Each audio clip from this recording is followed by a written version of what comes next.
Halo teman-teman semua, saya akan membahas saham perusahaan Adaro secara mendetail dengan pendekatan investasi fundamental. Yuk, kita bahas satu persatu.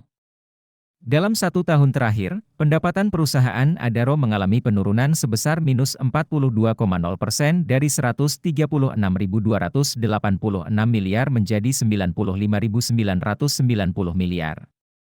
Namun, jika kita melihat rata-rata pertumbuhan pendapatan, CAGR, selama 5 tahun terakhir, perusahaan ini memiliki pertumbuhan yang cukup baik, yaitu 12,2%.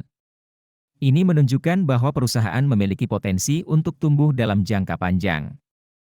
Laba bersih perusahaan Adaro dalam 1 tahun terakhir juga mengalami penurunan sebesar minus 66,0% dari 45.700 miliar menjadi 27.527 miliar. Namun, jika kita melihat rata-rata pertumbuhan laba bersih, CAGR, selama 5 tahun terakhir, perusahaan ini memiliki pertumbuhan yang sangat baik, yaitu 29,4%. Ini menunjukkan bahwa perusahaan mampu menghasilkan laba yang cukup besar. Dilihat dari profitabilitas perusahaan, gross profit margin Adaro mengalami penurunan dari 55,3% menjadi 39,3%, sedangkan net profit margin juga turun dari 33,5% menjadi 28,7%. Ini menunjukkan bahwa efisiensi operasional perusahaan perlu ditingkatkan. Return on Asset, ROA, Adaro menurun dari 27,2% menjadi 14,7%, sedangkan Return on Equity, ROE, juga turun dari 41,2% menjadi 21,6%. Meskipun ROE masih di atas 10%, yang merupakan level yang baik, namun tren penurunan ini perlu diperhatikan. Dilihat dari struktur keuangan, Debt to Equity Ratio, DER, Adaro tetap stabil di level 0,2 kali, yang berarti perusahaan memiliki struktur modal yang sehat dengan risiko rendah.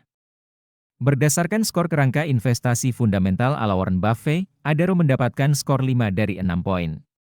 Ini menunjukkan bahwa perusahaan memiliki fundamental yang cukup baik. Untuk melihat penjelasan detailnya, kalian bisa download aplikasi investor yang linknya ada di deskripsi.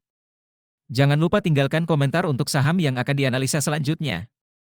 Nah, sekarang kita akan membahas tahap yang paling ditunggu-tunggu, yaitu valuasi saham Adaro. Valuasi adalah proses menentukan nilai wajar dari suatu saham.